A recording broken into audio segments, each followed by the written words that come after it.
और बहुत बहुत धन्यवाद माता जी। इतना सुंदर जो ना आपने कीर्तन किया ना, आप हमेशा ही जो है इतना सुंदर, आपकी इतनी मीठी और इतनी मधुर वाणी है ना, आपकी आपके पूरे परिवार की इतना सुंदर कीर्तन करते हो आप माता जी की, क्या ही बोले उसका। बहुत बहुत धन्यवाद माता जी इतना सुंदर कीर्तन करने के लिए। और आज दोपहर की कक्षा में आप सभी का स्वागत है। और जैसा कि हम सब जानते हैं, आज की कक्षा जो है संगीता माता जी के द्वारा है। और इतना सुंदर माता जी जो है हर एक क्लास को करती है ना, इतना सुंदर माता जी समझाती, इतना सुंदर बोलती है ना, कि जो है हमको हर एक जो है चीज उसको उसमें हर एक शब्द जो है समझ में भी आता है। तो हम माता जी का स्वागत करेंगे आज की कक्षा में। हरे कृष्ण कृष्ण कृष्ण हरे हरे, हरे राम राम राम हरे हरे। संगीता माता जी की जय। माता जी आप स्टार्ट कर सकते हैं माता जी।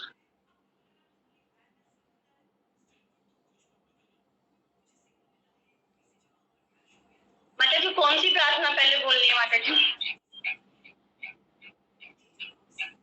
हरे कृष्ण माता जी। हाँ माता जी आप से स्टार्ट करो। हरे कृष्ण सही भक्तों को कर सकते हैं ना।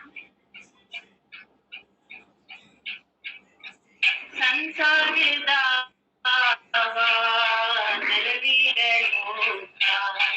प्राणाये कारुण्य घनात्वं प्राप्तस्य कल्याण गुणान्वास्य वन्दे गुरो श्रीचरणरविन्दं महाप्रभु की पारित्रमाज्ञान्मनसुरसेना रोमाञ्चितं पाशुतरङ्गभाजो वन्दे गुरो श्रीचरणरविन्दम् विग्रहाराधनित्यनाम्ना चिन्तायतन्मन्दिर्मजनागो युक्तस्य भासां श्रीयञ्जतोऽपि वन्दे गुरो श्रीचरणरविन्दम् चतुर्विधा श्री भगवत्प्रसादां स्वादनतृप्तां हरिभक्तसंज्ञान् कीटवतृप्ति भरितसदेव वन्दे गुरो श्रीचरणरविन्दम् क्षीराधिकामाधर्योदपादा माधुर्यलीला गुणरूपनाम्ना सतीक्षणा स्वागमिलोलुपास्ता वन्दे गुरो श्रीचरणरविन्दम् निकुञ्जयोनो रतिकेलिसिद्ध्यै न्यायलिवीरयुक्तिम् अपक्ष्मीय तत्नादिदाक्षात् अतिवल्लभास्तात् वन्दे गुरो श्रीचरणरविन्दम् साक्षात् समस्त शास्त्रे उक्तस्तथा भाव्यतेव स्याति किन्तु प्रभुर्या प्रियैव साक्षात् वन्दे गुरो श्रीचरणरविन्दम् यस्य प्रसादात् भगवत्प्रसादो यस्य प्रसादात् नगतितोऽपि ध्यायन्तु वां सस्य यस्य त्रिसन्धिता वन्दे गुरो श्रीचरणरविन्दम् नमो विष्णुपदाय कृष्णपृष्ठाय भूतले श्रीमते भक्ति वेदान्त स्वामिने नमस्ते सरस्वती देवे गौरवाणी प्रचारिणे निर्विशेष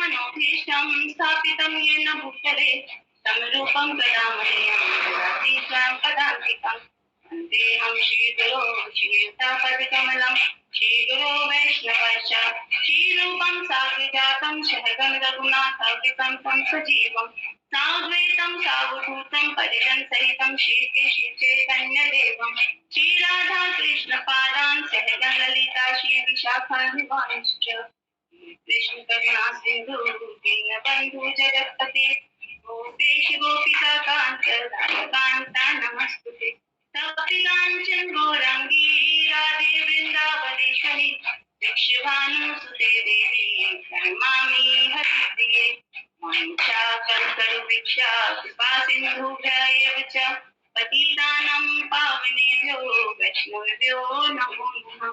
जय श्री कृष्ण चैतन्य प्रभु नित्यानंद श्री अद्वैत गदाधरा श्रीवासादि गौर भक्तवृंद हरे कृष्णा कृष्ण कृष्ण हरे हरे हरे राम राम राम हरे हरे हरे कृष्णा कृष्ण कृष्ण हरे हरे हरे राम राम राम हरे हरे कृष्णा कृष्ण कृष्ण हरे हरे हरे राम राम राम।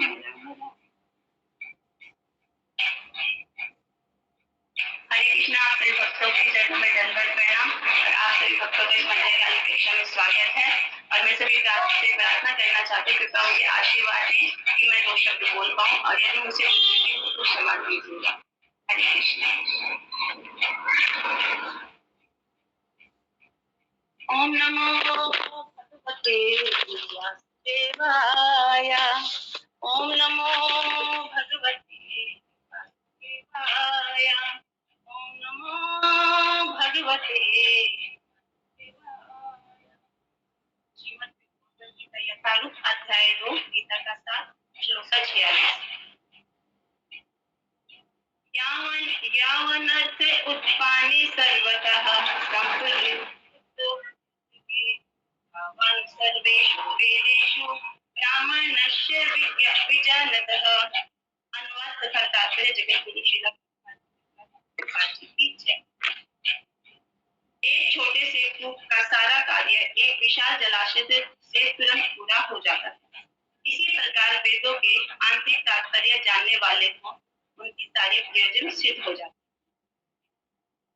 तो अगर मुझे कोई क्षमा कीजिएगा, थोड़ा मैं कर नहीं पाई सही से। यावन जितना सारा अर्थ प्रयोजन होता है, उद्ध पानी जल कूप में सर्वतः सभी प्रकार से संपूर्ण उद्ध के विशाल जलाशय में तावान उसी तरह सर्वेशु समस्त वेदेशु वेदों में ब्रह्माशय परम ब्रह्मा को जानने वाले का अविज्ञानता पूर्ण ज्ञानी था। तो यहाँ पे प्रभुपाद जी हमें समझाना चाहते हैं। वैसे तो कृष्ण भगवान ने अर्जुन को बहुत कुछ समझाया अपने तर्कों के माध्यम से, और अर्जुन ने भी जो अपने तर्क दिए उनको भगवान ने स्थगित करते हुए अनेक माध्यम से उन्हें समझाया कि कर्म ही प्रधान है, मतलब तुम्हें अपना क्षत्रिय धर्म को निभाना है और आगे बढ़ जाना है। तो इस श्लोक के माध्यम से प्रभुपाद जी बताना चाहते हैं कि जो वेदोशु शब्द है ना, उसका अर्थ पहले हम जान लेते हैं। तो वेदोशु का अर्थ है वेदों को पूरी तरीके से जानना। मतलब कि वेदों का प्रयोजन मुख्य तौर पे क्या है कि हमें वेदों से समझना क्या है। तो वेदों का मेन प्रयोजन है कि मैं आत्मा हूँ और कृष्ण भगवान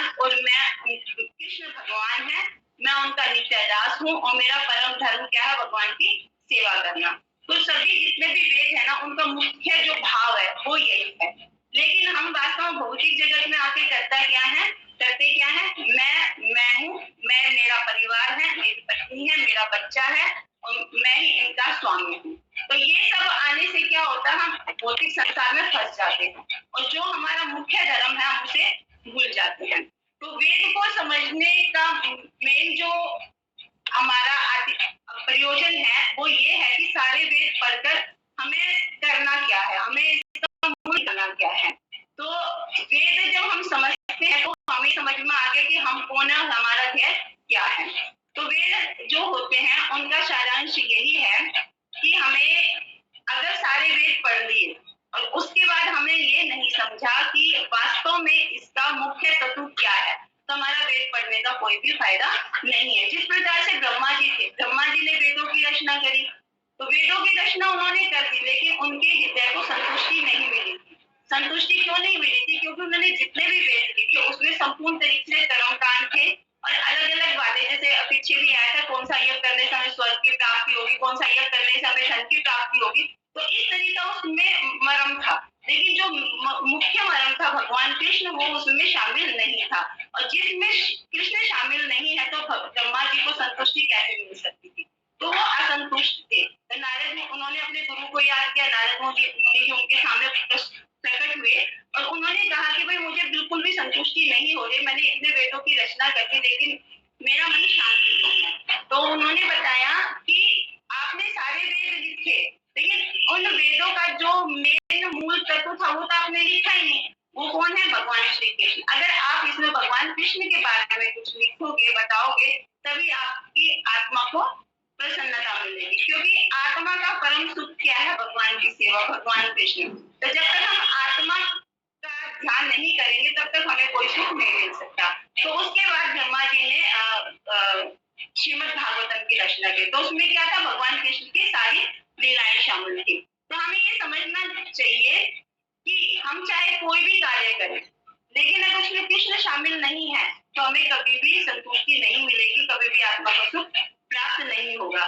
जिस प्रकार कहा जाता है कि जैसे कोई व्यक्ति था, वो बहुत से कार्य कर रहा था, सारे यज्ञ कर रहा है, कर्म कांड कर रहा है, हर तरीके की सेवाएं कर रहा है, तो दूसरा व्यक्ति उससे कहता भाई तुम कर तो रहे, पर इसमें कोई तुम्हारा कोई इच्छा तो है ही नहीं। मतलब कोई कार्य ऐसे होते हैं कि हम करते हैं पर उसमें इच्छा नहीं रखते, वो केवल भगवान के समर्पण के लिए हम करते। वो जितना भी कार्य कर रहा था ना, वो केवल भगवान की समर्पण के लिए, भगवान कृष्ण की सेवा के लिए।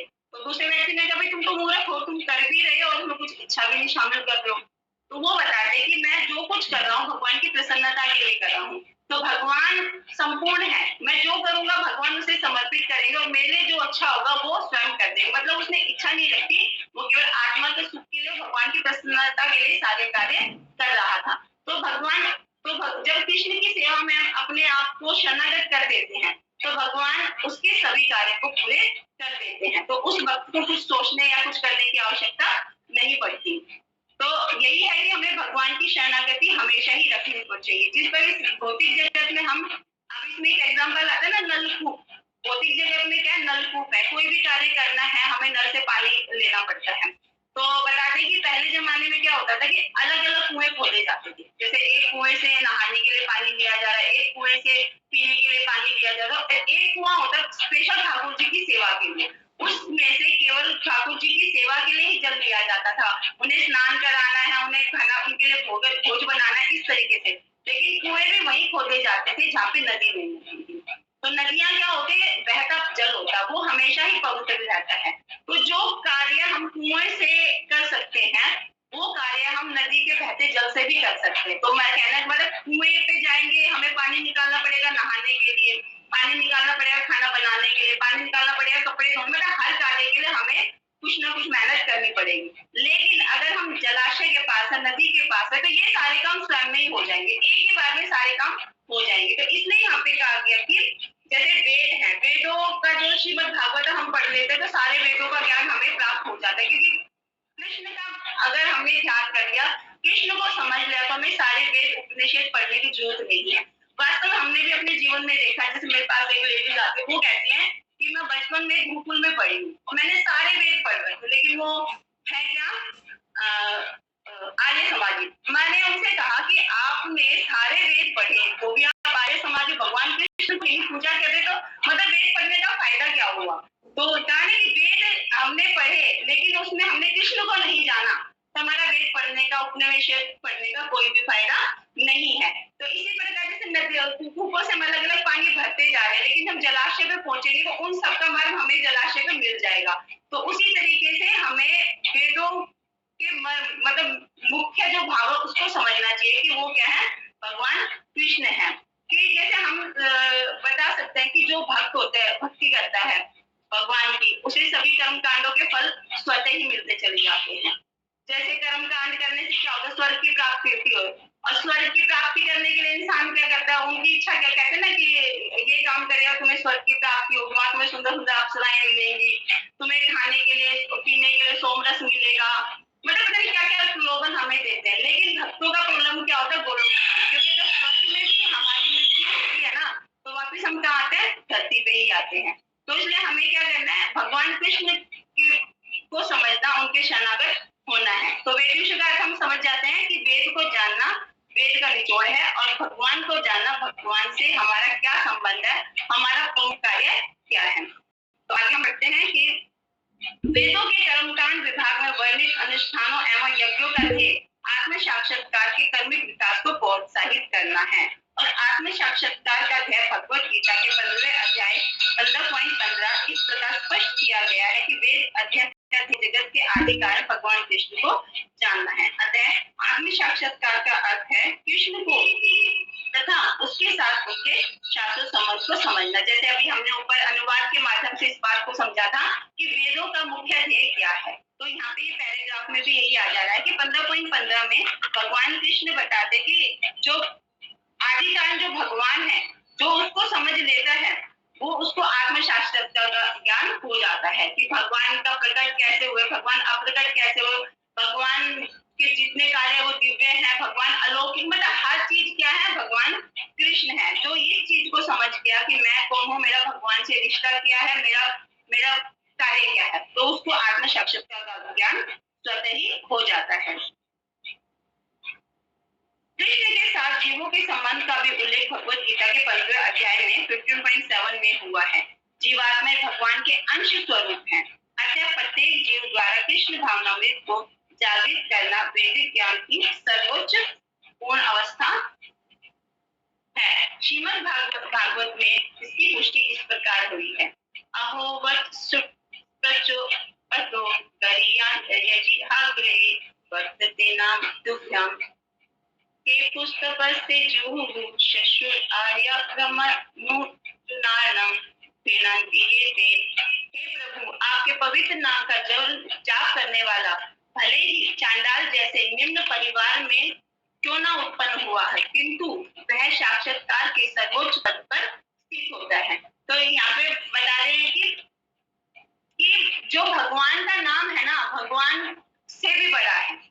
जो भगवान का नाम ले रहा है उसने आत्म साक्षात्कार का सर्वोच्च पद प्राप्त कर लिया है, चाहे वो चंडाल के घर में ही क्यों ना पैदा हुआ हो। अब कहते हैं कि ब्राह्मण घर में हमारा जन्म हुआ है, ब्राह्मण घर में हम पैदा होके भी भगवान का नाम नहीं ले रहे, तो ब्राह्मण होने का कोई फायदा नहीं है। वैसे अगर चांडाल परिवार में कोई भक्त अगर पैदा हो जाता है, भगवान का नाम ले रहा, तो उससे शुद्ध कोई भी नहीं है, क्योंकि सर्वोच्च कार्य क्या, भगवान का नाम लेना। ऐसा व्यक्ति अवश्य ही वैदिक अनुष्ठानों के अनुसार सारी तपस्या संपन्न किए होता है।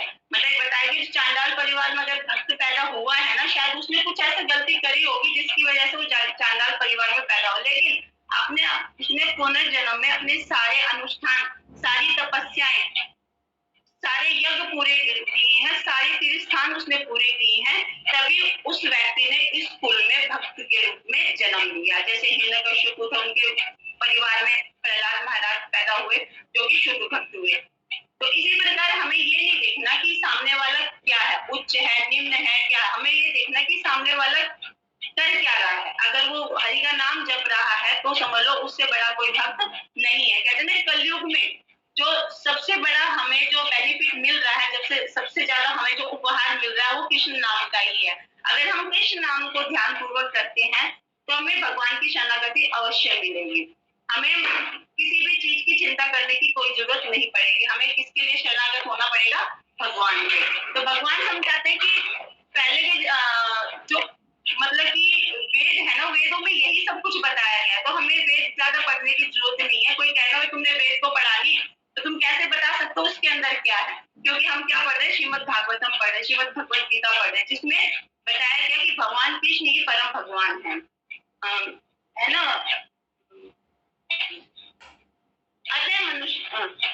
अतः मनुष्य को इतना बुद्धिमान तो होना ही चाहिए कि केवल अनुष्ठानों के प्रति आसक्त न रहकर वेदों के उद्देश्य को समझे और अधिकाधिक इंद्र सिद्धि के लिए स्वर्गलोक जाने की कामना ना करे। तो मैं वेदों के माध्यम से कहते हैं, वेदों में जितना होता है ना, अधिकतर कर्मकांड के बारे में लिखा होता है। तो कर्मकांड के दान पुण्य बहुत ज्यादा करते हैं, हॉस्पिटल बनवाते हैं, आश्रम बनवाते हैं, पेड़ पौधे लगवाते हैं, गरीब लोगों को खाना खिलाते, वस्त्र कपड़े मतलब बांटते हैं। तो उनका मुख्य लक्ष्य क्या होता है? स्वर्ग लोक को जाना। और उन्हें कोई समझाता भी नहीं है कि स्वर्ग लोक भी जाना तो इंद्र तृप्ति की ही कामना करनी हुई ना, कि मुझे वहां पे पूरा सुख भोगने को मिल जाएगा। तो ये जो भोग की जो प्रवृत्ति है ना, वही इंसान को बांध के रखते है, चाहे वो उच्च लोक में जाए चाहे निम्न लोक में जाए। अगर वो भोग की कामना करता रहेगा ना, तो वो बंध के ही रहेगा। अगर वहां पे भी जाएगा, अप्सराएं मिलेंगी, उसे सुंदर खाने को मिलेगा, पहनने को मिलेगा, हर चीज। लेकिन जब समय उसका पुण्य खत्म हो जाएंगे तो क्या होगा? वो वापस धरती पर आएगा, फिर जो उसने कर्म किए तो उस अनुसार उसको उसकी योनि मिलेगी। इस युग में सामान्य व्यक्ति के लिए न तो वैदिक अनुष्ठानों के समस्त विधि विधानों का पालन करना संभव है और न सारे वेदांत तथा उपनिषदों का सर्वांग अध्ययन कर पाना सहज है। वेदों के उद्देश्यों को संपन्न करने के लिए प्रचुर समय, शक्ति, ज्ञान तथा साधन की आवश्यकता होती है। इस युग में ऐसा कर पाना संभव नहीं है, किंतु वैदिक संस्कृति का परम लक्ष्य भगवान कीर्तन द्वारा प्राप्त हो जाता है, जिसकी संस्कृति पतितात्माओं के उद्धारक भगवान चैतन्य द्वारा हुई है।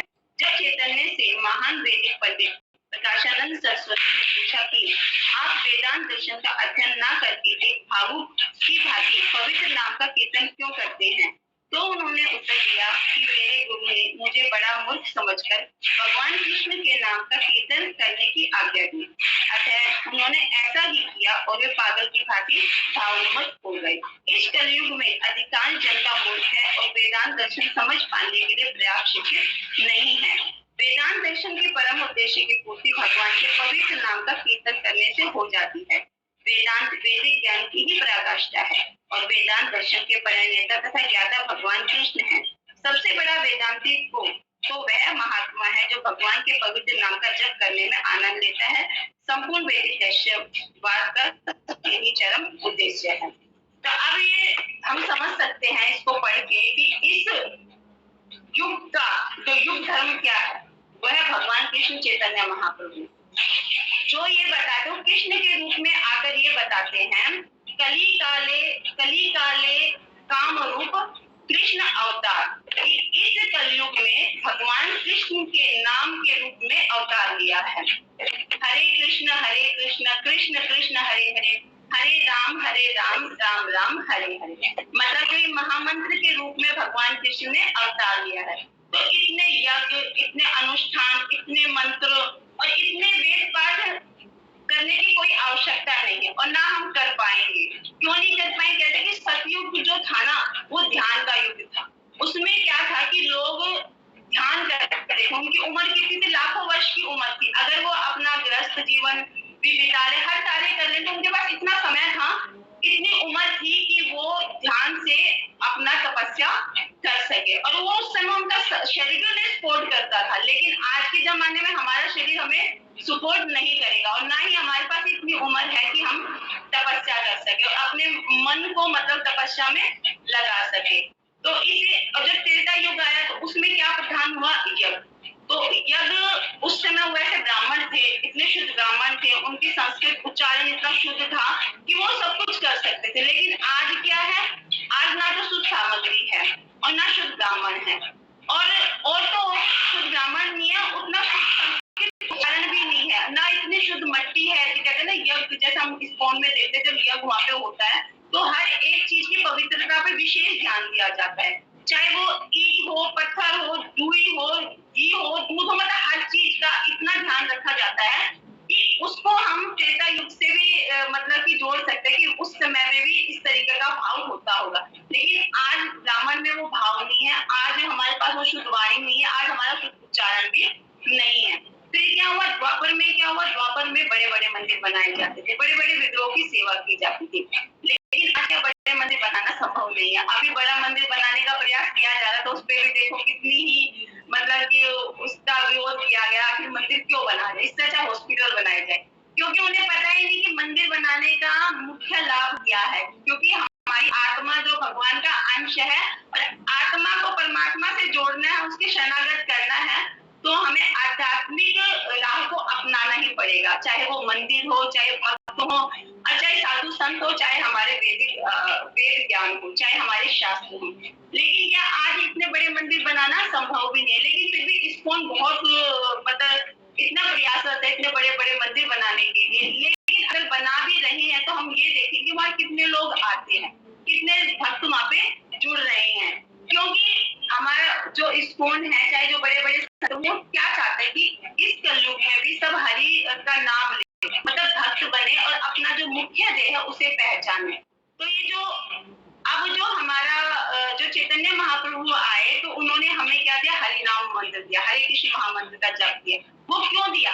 क्योंकि आज का इंसान कितना आलसी है, ना तो वो मंदिर जाना चाहता है, ना वो वेद पढ़ना चाहता है, ना वो कोई कर्म कांड करना चाहता है। कहते हैं कर्म कांड भी अगर कोई कर रहा है ना तो कहीं ना कहीं वो भक्ति से रिलेट करेगा ही करेगा, लेकिन वो कुछ नहीं करना चाहते। लेकिन हमारे चैतन्य महाप्रभु क्या चाहते थे कि हर जीव भगवान का नाम ले और हर किसी के घर में हरि नाम हो, जो रोज प्रतिदिन हर पल हरि हरि का नाम जाप करे।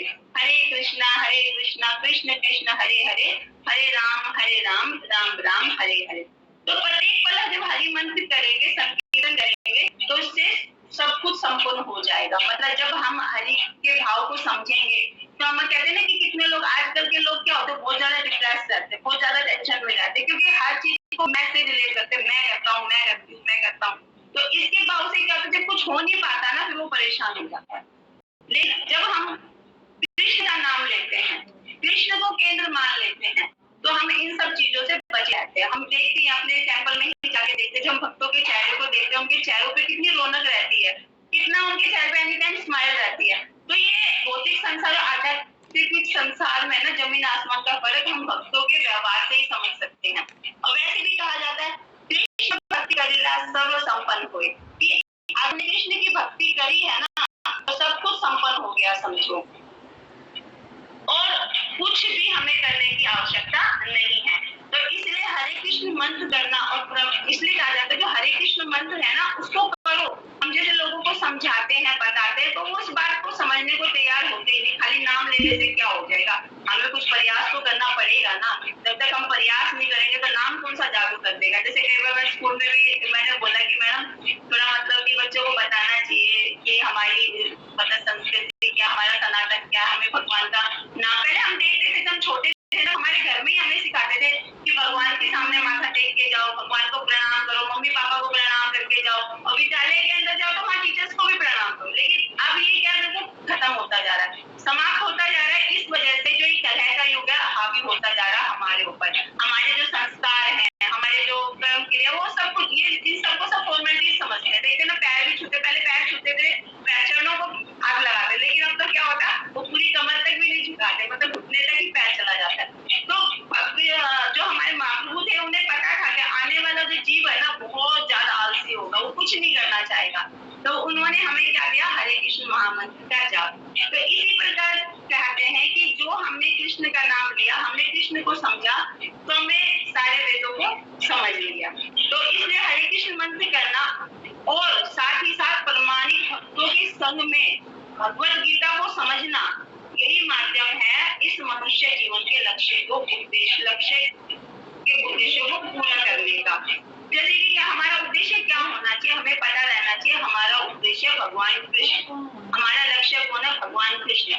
तो अगर हमें पता है कि हमारा लक्ष्य भगवान कृष्ण है, तो वहां तक पहुंचने के लिए चाहे रास्ते में कितने रोड़े आए, चाहे कितनी समस्याएं, हम उसको पार करेंगे। हम समझेंगे कि नहीं भगवान ही हमें कहते ना कि तुम 2 कदम तो बढ़ाओ, भगवान हमें थामने के लिए तैयार खड़े।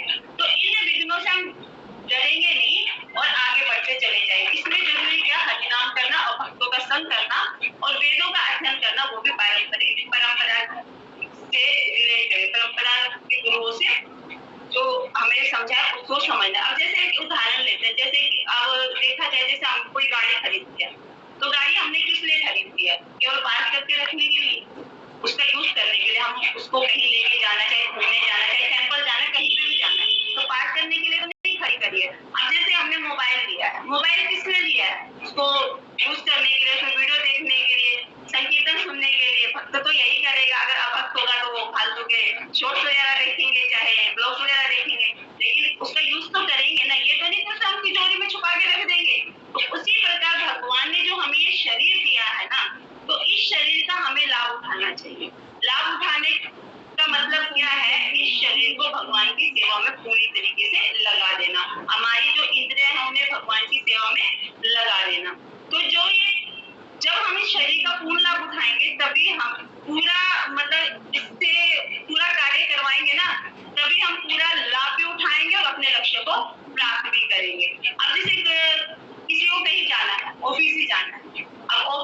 वो तैयार हुआ, निकला, लेकिन पता चला गाड़ी पंचर। अब गाड़ी पंचर होगी तो ये तो है नहीं कि वो ऑफिस नहीं जाएगा, भाई जाना तो बहुत जरूरी है, तो कोई ना कोई साधन का इस्तेमाल करेगा ही करेगा ऑफिस तक जाने के लिए। तो उसी प्रकार हमारा शरीर है, हमें पता है कि हमारा लक्ष्य इस आत्मा को प्रसन्न करना है और भगवान के धाम तक पहुंचना है। तो इस बीच में जितने भी रोड़े आए, जितने भी अटकलें आए, उन्हें पार करते हुए हमें भगवान की शरणागति अवश्य प्राप्त करनी चाहिए। तो जब हम भगवान की प्रसन्नता के लिए कोई कार्य करते हैं तो हमें स्वयं में ही आत्म प्रसन्न महसूस होता है। हम खुद भी महसूस करते हैं, जैसे जैसे हम भक्ति में थोड़ा थोड़ा बाई स्टेप आगे जा रहे हैं तो हमें महसूस हो रहा है कि इस आत्मा को कितनी प्रसन्नता होती है। और जो प्रसन्नता होती है ना, वो वास्तविक होती है, उसमें कोई मिलावट नहीं है। अगर हम कोई बाहर भौतिक संसार में खुशी ढूंढने के लिए जाते हैं तो वो कुछ क्षण भर की होती है। जैसे बच्चे होते हैं, कुछ खाना है, जैसे उसने केक खाया, आइसक्रीम खाई, तो कुछ समय के लिए, उसके बाद फिर वही हो जाना है।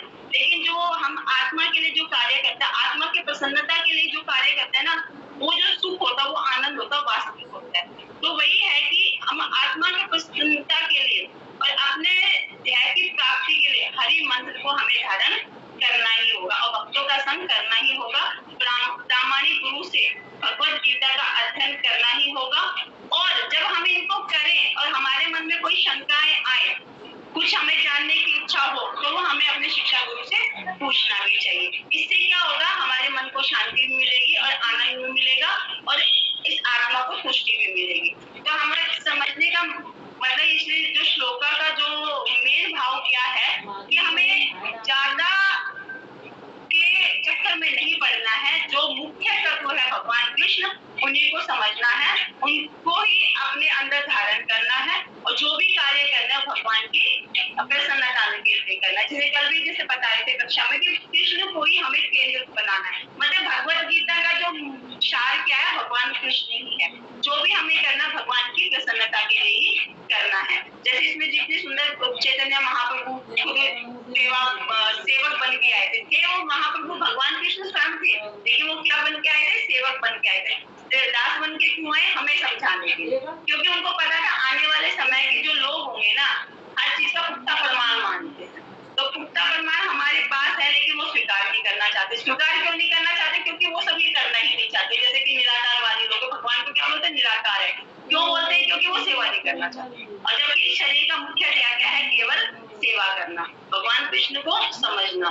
जितना भी हो, अब इसमें जैसे आया था ना कि जो प्रकाशानंद सरस्वती जी ने कहा कि आप भगवान कृष्ण का कीर्तन हर समय क्यों करते रहते हो, तुम तो आप तो इतने मतलब ज्ञानी है, तो आपको तो ध्यान देना चाहिए। तो प्रभु जी क्या कहते कि जो मेरे गुरु है ना, उन्होंने कहा कि मैं बहुत बड़ा मूर्ख हूँ। तो मूर्ख हो तो तुम, इसलिए मैं पागलों की तरह कृष्ण महामंत्र करता रहता। तो आप इस बात से समझ, अगर कोई आपको कह रहा है कि तुम पागल हो, जब देखो कृष्ण कृष्ण करते रहते, तुम्हारा क्या होगा। तो हमें समझना चाहिए कि हम भक्ति में आगे जा रहे हैं, क्योंकि पैर पकड़ के खींचने वाले बहुत हैं, लेकिन हाथ पकड़ के आगे ले जाने वाला कोई नहीं है। केवल वो कौन है, भगवान कृष्ण, भगवान के भक्त हैं। तो मैं अपनी वाणी को यहीं पे विराम देती हूँ। अगर मुझे कोई गलती हो तो कृपया मुझे क्षमा कीजिएगा। और इसके अंदर माता जी कुछ आप ऐड ऑन कीजिए। हरे कृष्णा जन्म।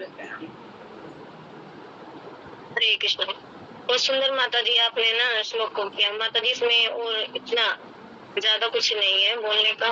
और माता जी आप दूसरा श्लोक जो है कंटिन्यू कर सकते हैं। इतना सुंदर से माता जी आपने हर एक चीज को समझा ही दिया है। अब दूसरा श्लोक जो है माता जी कंटिन्यू कर सकते हैं।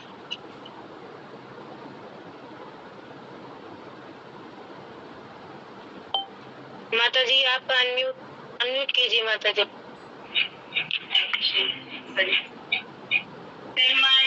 कर्माण्यवाधिकारस्ते मा फलेषु कदाचन मा कर्म फलहेतुः मा ते समस्तु कर्माणि। तुम्हें अपना कर्म कर्तव्य करने का अधिकार है, किंतु कर्म के फलों के तुम अधिकारी नहीं हो। तुम न तो कभी अपने आप को अपने कर्मों के फलों का कारण मानो, न ही कर्म न करने में कभी आसक्त हो।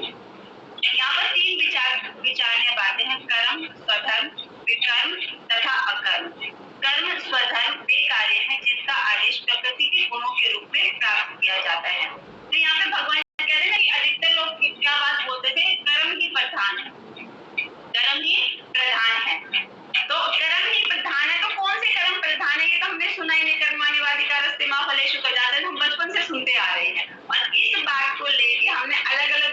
हमेशा ही सुनी है कि तुम कर्म करते रहो, फल की चिंता मत करो। तो यहाँ पे भगवान भी यही बात बोल रहे हैं कृष्ण अर्जुन जी को कि तुम केवल कर्तव्य के अधिकार को तुम ये कर सकते हो, लेकिन उसका फल क्या होगा वो मेरे हाथ में मैं दूंगा। तो तुम फलों के अधिकारी नहीं हो। तुम्हारा काम, जिसे कहते हैं ना किसान क्या होता है, बीज उगाता है, एकदम से हल को जोतता है, उसको खेती योग्य बनाता है और फिर बीज लेकर सारे में छिड़क देता है। लेकिन किस बीज में से कौन सा फल निकलेगा, कितना उत्पादन उसमें होगा, वो भगवान के ऊपर है। कई बार लोग भगवान को बोलते हैं भगवान ने बारिश कर दी सारी फसलें खराब होगी। भगवान को सब पता है कि कब कैसे क्या होगा। जैसे एक छोटी सी कथा मुझे याद आ रही है कि एक बार एक व्यक्ति था, कहते भगवान आप तो जो करते हो ना गलत ही करते हो। जब बारिश होनी होती है तब तो बारिश करते नहीं हो, जब धूप देनी होता है तब धूप देते नहीं हो, जब छाए करते होते तो छाए करते हो, उससे फसलें खराब हो जाती हैं।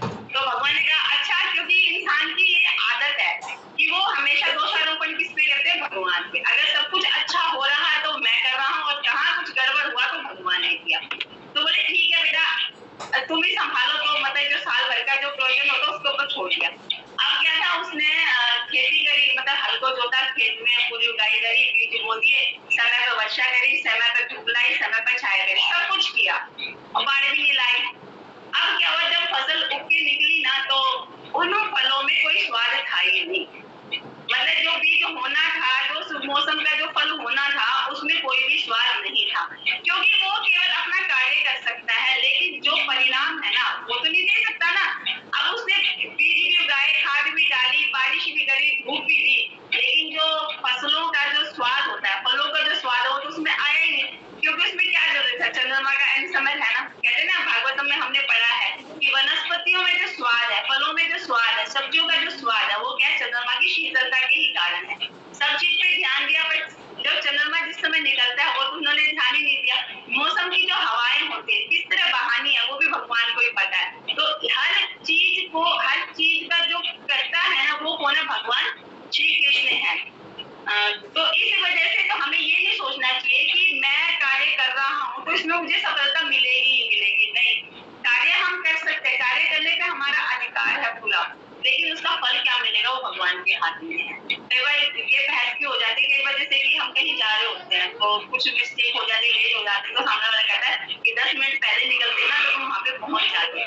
कई बार होता है 10 मिनट या आधे घंटे पहले निकलते हैं, लेकिन कहीं ना कहीं जाम में फंस जाते हैं, अपने लक्ष्य तक नहीं पहुंच पाते। तो हर कारण के कारण हमें क्या समझना चाहिए, भगवान कृष्ण को। तो इसी वजह से किसी भी कार्य के प्रधान हमको नहीं बनना चाहिए, हमें किसको बनना चाहिए, भगवान कृष्ण को मानना चाहिए। तो हमारा कर्म पे अधिकार है लेकिन फलों पे अधिकार नहीं है। तो कर्म मतलब स्वधर्म, स्वधर्म मतलब जो भगवान ने हमें शास्त्रों में बताया उसको करेंगे तो वो क्या होगा, स्वधर्म। विकर्म होगा क्या, जो अधिकारी की संपत्ति के बिना किए गए कर्म विकर्म कहलाते हैं। मतलब कि विकर्म मतलब कि शास्त्रों के विरोध में किए गए कार्य। जैसे कि कोई मालिक है, मालिक ने हमें बोला नहीं, आपने अपने मन मर्जी से कार्य कर दिया तो वो क्या होगा, विकर्म कहलाएगा। लेकिन मालिक ने बोला उस कार्य को करने, जैसे आर्मी का एग्जाम्पल कई बार माता जी देते हैं कि बॉर्डर पे हम खड़े हैं, बॉर्डर पे अगर हम सेवा कर रहे हैं, हमने किसी को मारा तो हमें उसका फल नहीं मिलेगा, लेकिन वही ऑफिसर अगर गांव में आकर किसी को मार देता तो उसको उसका फल भोगना ही पड़ेगा। तो मालिक द्वारा अगर हमें ऑर्डर है आप कोई कार्य करते हैं तो वो हमारा कार्य सही है, लेकिन उसके बिना क्या तो क्या हुआ, विकर्म हुआ। और अकर्म का अर्थ है अपने कर्मों को ना करना। अब ये कह दिया जाए कि कर्म ही पर जो कुछ हमें मिलना वो मिलके ही रहेगा तो हम कर्म क्यों करें, तो ये भी गलत है। जो हमें भगवान ने जो धर्म दिया है, जैसे क्षत्रिय का धर्म है युद्ध करना, वैश्य का धर्म है बिजनेस करना, शूद्र का धर्म है सेवा करना और ब्राह्मण का धर्म है शिक्षा देना। अगर ये सब अपने धर्म को नहीं करेंगे तो वो क्या हो जाएगा, अकर्म कहलाएगा। भगवान ने अर्जुन को उपदेश दिया कि वह निष्क्रिय न हो, अपितु फल के प्रति आसक्त हुए बिना अपना कर्म करे। कर्म फल के प्रति आसक्त रहने वाला भी कर्म का कारण है, इस तरह वह ऐसे कर्म फलों का भोगता है। तो भगवान कह रहे हैं कि तुम फल की चिंता मत कर कि तू जीतेगा या हारेगा, केवल तू क्या कर, अपना कर्म कर। कर्म क्या है, अर्जुन जी का युद्ध करना। युद्ध करने के बाद जो होगा वो मैं फल प्रदान करूंगा, इसलिए तू विचलित ना हो। क्योंकि अगर फल के प्रति हम आसक्त हो जाएंगे तो हम उस कार्य को सही से नहीं कर पाएंगे। तो हमें फल के प्रति आसक्त, अब जैसे मैं कोई कार्य करूं, मुझे पता चले कि मुझे इसमें सफलता नहीं मिलेगी तो इसका मतलब क्या मैं कार्य नहीं करूंगी। तो उसी से अर्जुन भी आसक्त सोच रहे हैं कि पता नहीं मुझे सफलता मिलेगी या नहीं मिलेगी, क्या होगा, मैं सबको मार भी दूंगा, उसके बाद मैं राजा का भोग सही से नहीं कर पाऊंगा, आनंद नहीं ले पाऊंगा, क्योंकि जिसके साथ मुझे रहना है वो सब तो चले जाएंगे, तो मैं आनंद कैसे ले पाऊंगा, कैसे मैं इसका भोग कर पाऊंगा। तो इस कारण वो जो फल के प्रति है ना आसक्त होते जा रहे हैं और अपने कार्य के प्रति निष्क्रिय होते जा रहे हैं। उनके हाथ से क्या है, धनुष नीचे गिरता जा रहा है। क्यों? क्योंकि उसके फल की चिंता कर रहे हैं। तो हमें कर्म करते चलना है, लेकिन फल की चिंता नहीं करनी है, फल को क्या भगवान के ऊपर छोड़ देना है। जहाँ तक निर्धारित कर्मों का संबंध है वे 3 मुख्य श्रेणियों के हो सकते हैं, यथा नित्य कर्म, आपातकालीन कर्म तथा इच्छित कर्म। नित्य कर्म फल की इच्छा बिना शास्त्रों के निर्देशानुसार सतोगुण में रहकर किए जाते हैं। और नित्य कर्म जैसे प्रातःकालीन उठना है ना माता जी, ये है ना ब्रह्म मुहूर्त के कार्य जो होंगे जिन्हें हमें जरूरी करना ही है, खाना है, सोना, मतलब उठना है, भक्ति करना है। नित्य कर्म बिना शास्त्रों के निर्देशन सतोगुण में रहकर किए जाते हैं। बिना शास्त्रों के निर्देशन अनुसार फल युक्त कर्म बंधन के कारण बनते हैं, अतः ऐसे कर्म अशुभ होते हैं। और जिस कर्मों में हम फल को बांध लेते हैं वो क्या हो जाते हैं, बंधन हमें बांध कि मैंने पूरे महीने काम किया तो मुझे इतनी सैलरी मिलेगी, तो अब मैं इससे गाड़ी खरीदूंगा, मैं इससे घर खरीदूंगा, बच्चों के कपड़े लाऊंगा, तो ये क्या हो जाएगा, बंधन हो जाएगा। हर व्यक्ति को अपने कर्म पर अधिकार है, किंतु उसे फल से अनासक्त होकर कर्म करना चाहिए। ऐसे निष्काम कर्म निसंदेह मुक्ति पथ की ओर ले जाते हैं। मतलब कोई भी कार्य करना है तो हमें निष्काम होकर करना, उसके फल की चिंता किए बिना ही करना। मतलब वैसे भी कोई भी कर्म अगर भगवान के समर्पित होकर करेंगे तो उसका फल हमें नहीं मिलेगा, लेकिन जब हम उसका कार्य के तो हम बंधन में बनते ही चले जाएंगे। तो हमें हमेशा ध्यान देना है कि कोई भी कर्म करना है वो हमें भगवान को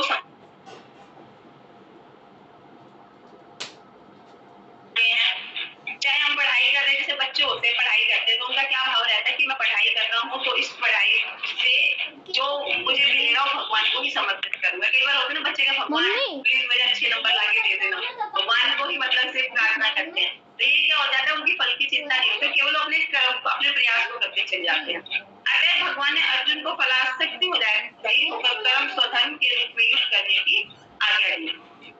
उसका युद्ध विमुख होना आसक्ति का दूसरा पहलू है। मतलब कि युद्ध के विमुख वो क्यों हो रहे थे, क्योंकि वो आसक्त हो रहे थे अपने परिवारजनों के लिए। बार बार आ रहा था ना हर्ष शोक, हृदय शोक, सॉरी हृदय शोक के कारण कि वो युद्ध करना नहीं चाह रहे। तो हृदय शोक का कारण भी क्या था, वो फल की चिंता कर रहे थे कि युद्ध होएगा तो मेरा परिवारजन मारा जाएगा, फिर मुझे मतलब कि दुख होगा, मैं सुख नहीं भोग पाऊंगा। तो ये क्या था, अंदर अपने आप को बांधना।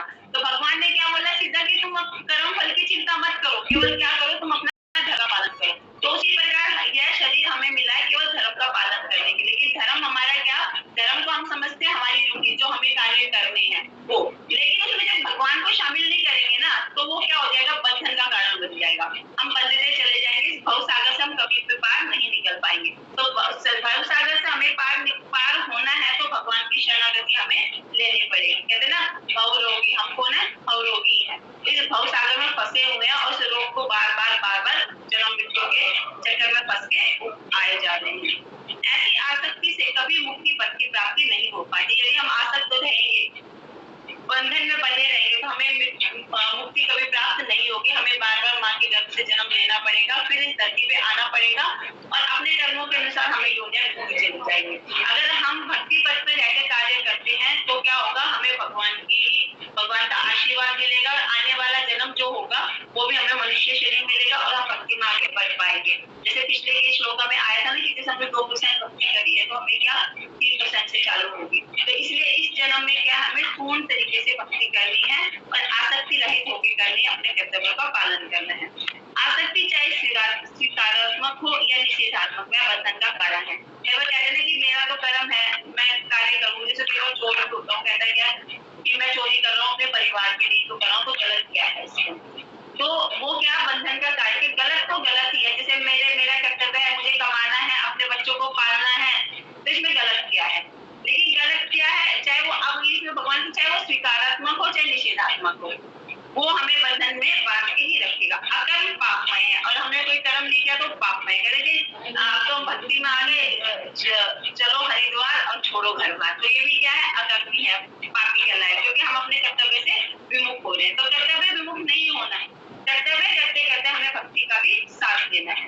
अतः कर्तव्य के रूप में युद्ध करना ही अर्जुन के लिए मुक्ति का एकमात्र कल्याणकारी मार्ग था। तो भगवान अब बताते कि अर्जुन के लिए क्या था कि इसको कर्तव्य समझ के अपने धर्म का पालन करेगा। अगर वो धर्म का पालन करेगा तभी उसे मुक्ति मिलेगी। अगर वो युद्ध छोड़ के वापस जाता है, वो सोचता है कि सामने वाले मेरे कारण मरेंगे, चाहे उन्हें दुख होगा, तो मैं युद्ध को छोड़ के चला जाऊं, तो वो क्या हो जाएगा, वो मतलब कि उसकी हार कहलाई जाएगी और वो अपमान का उसे सामना करना पड़ेगा। उसमें फल क्या मिलेगा, उसे अपना मतलब यश को भी खोना पड़ेगा। तो भगवान क्या कहते हैं कि मुक्ति का केवल एक ही कार्य है, एक ही धर्म है कि अपने कर्म का पालन भगवान की शरणागति होकर करो। तो मुझे माता जी यही समझ में आया। मैं अपने वाले को इस विराम देती हूँ। अगर मुझे कोई गलती हो तो कृपया मुझे क्षमा कीजिएगा। हरे कृष्णा। हरे कृष्ण माता जी। बहुत सुंदर माता जी, आपने दोनों श्लोकों को एक्सप्लेन किया। बहुत सुंदर माता जी आपने बताया ना, इसमें कोई भी आपने माता जी ऐसी कोई गलती नहीं की है। बहुत अच्छे से माता जी आपने सुनाया। बहुत बहुत धन्यवाद माता जी। हाँ, और जैसा आपने बताया ना कि यही है इसमें श्लोक में,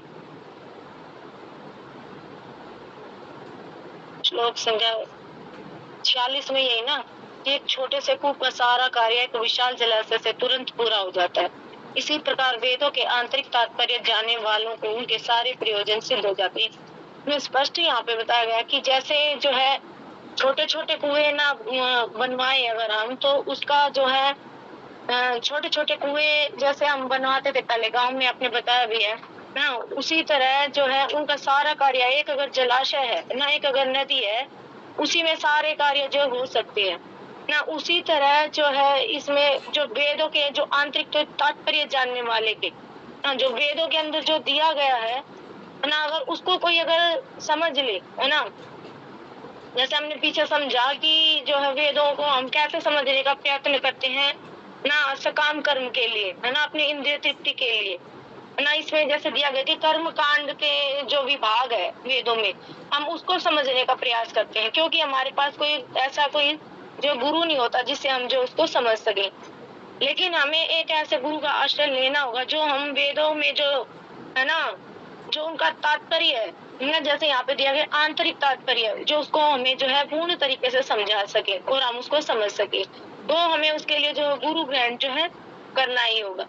और तो यही है कि वेदों के आंतरिक तात्पर्य जानने वाले के सारे प्रयोजन सिद्ध हो जाते हैं ना। तो हमें उसके लिए जैसे बताया ना कि एक जो कार्य हमारा जलाशय से पूरा हो जाता है, तो हमें उसके लिए छोटे छोटे कुएं बनवाने की क्या आवश्यकता है ना। उसी तरीके से जो है अगर हमारे है ना वेदों के अगर हमारे अंदर में क्या है, अगर हम उसको समझ लेंगे ना, क्या है वेदों का आंतरिक तात्पर्य कि भगवान को जानना ना, कि भगवान कौन है और भगवान के लिए हम क्या कर सकते हैं ना। तो यही अगर हम जान गए हो ना अपना, जैसे हमने पिछले श्लोक में पढ़ा था कि अर्थात ब्रह्म जिज्ञासा, कि हमें क्या करना, हमें ब्रह्म की जिज्ञासा करनी, तो वेदों में है सब कुछ है ना। पहले शुरुआत में तो क्या ही थे कि 4 वेद ही थे ना, उसके बाद जो है उपनिषद और ये जो है शास्त्र हमारे जो है बने ना, निकाले गए इसमें से। लेकिन पहले तो वेद ही थे। अगर हम जो है इनको जो है अच्छे से पढ़ेंगे, इनके आंतरिक तात्पर्य को पढ़ेंगे, तो हम अपना जो है प्रयोजन जो है समझ पाएंगे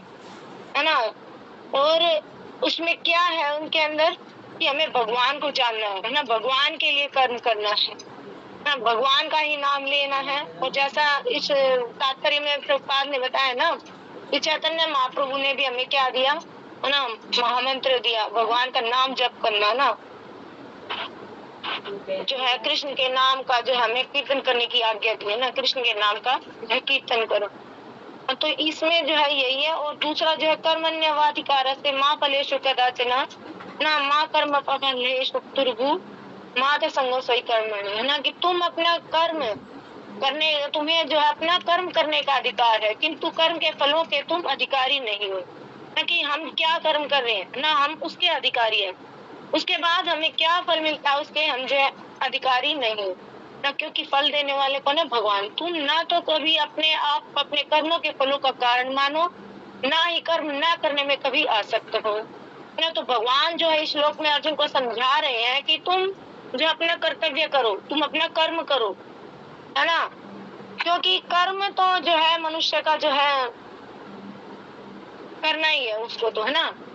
और फलों के तुम जो अधिकारी नहीं हो, हमें कर्म करना है और उस कर्म का फल हमें क्या मिलने वाला है ना, वो हमें सोचना भी है कि अगर हम कैसे कर्म करेंगे तो हमें कैसा जो उसका फल मिलेगा। लेकिन तुम ना तो कभी अपने आप को कर्मों के फलों का कारण मानो, ना कर्म के जो हमें फल में मिल रहे हैं, है ना, उसके लिए हमें जो है अपने आप को उसका कारण नहीं मानना, ना ही कर्म ना करने में कभी हमें आसक्त होना ना। और जैसे यहाँ पे तात्पर्य प्रभुपाद जी ने बताया कि यहाँ पर 3 जो है विचारणीय बातें हैं, कर्म, है ना।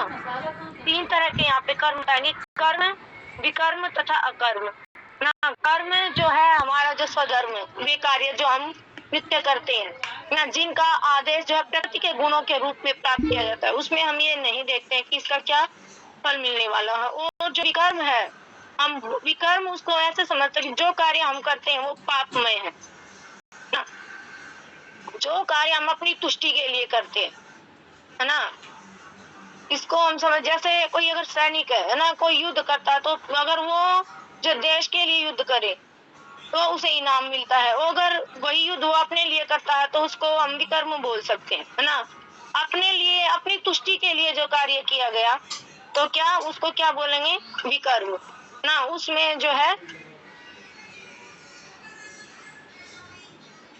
उसके बाद अकर्म, जो कार्य ना हम कृष्ण के लिए करते हैं ना, कृष्ण के निमित्त हम जो कार्य करते हैं, हर एक कार्य जो हम कृष्ण के लिए करते हैं तो वो अकर्म है ना। उसमें हमें जो है कर्म बंधन में नहीं बनना पड़ेगा, और हम जो है ऐसा कर्म करें कि फल की इच्छा रहित, है ना। जो कार्य हम कर रहे हैं उसका अगर हम फल ना ये ना सोचे कि हमें इसका जो क्या फल मिलेगा ना, फल की इच्छा से रहित जो कार्य किया गया है उसे जो है अकर्म कहते हैं ना। तो हमें यही है कि हमें कर्म कौन सा करना है, जो भगवान ये इसमें समझा रहे हैं कि हमें अकर्म करना है ना, जिसमें हम बंधेंगे ही नहीं ना। ना 3 कर्म जो भगवान ने बताए हैं तो उसमें से हमें जो कर्म क्या करना है, अकर्म ना।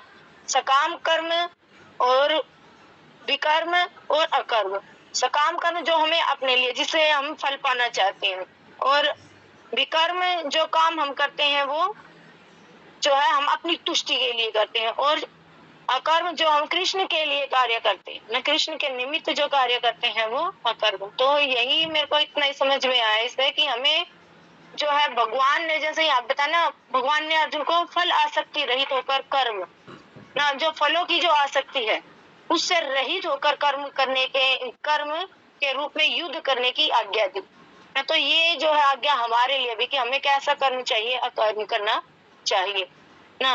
तो यही इसमें जो है इसका जो मेरे को समझ में आया यही है। अगर किसी का कोई प्रश्न है या कोई जिज्ञासा है या इससे अलग कोई अगर इसमें कुछ बोलना चाहता है तो आप जो है एंड्रेस करके बोल सकते हैं। हरे कृष्ण।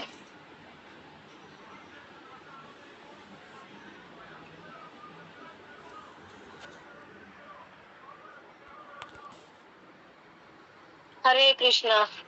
तो अगर किसी को कोई प्रश्न नहीं है तो मैं तो यही समझ पाती कि सबको अच्छे से समझ में आएगा, क्योंकि माता जी ने तो इतनी सुंदर से जो है क्लास की है, इतना अच्छे से समझाया है। तो सभी भक्तों का जो है बहुत बहुत धन्यवाद, जो आज की जो दोपहर की कक्षा में सभी जो आए, और सभी का धन्यवाद करेंगे जो है कक्षा को अटेंड करने के लिए, और विशेषकर माता जी का धन्यवाद करेंगे, संगीता माता जी का, बाय चैंटिंग हरे कृष्ण महामंत्र। हरे कृष्ण कृष्ण कृष्ण हरे हरे, हरे राम राम राम हरे हरे। कृपा सिंधु जय जय नाम पावने देव नमो।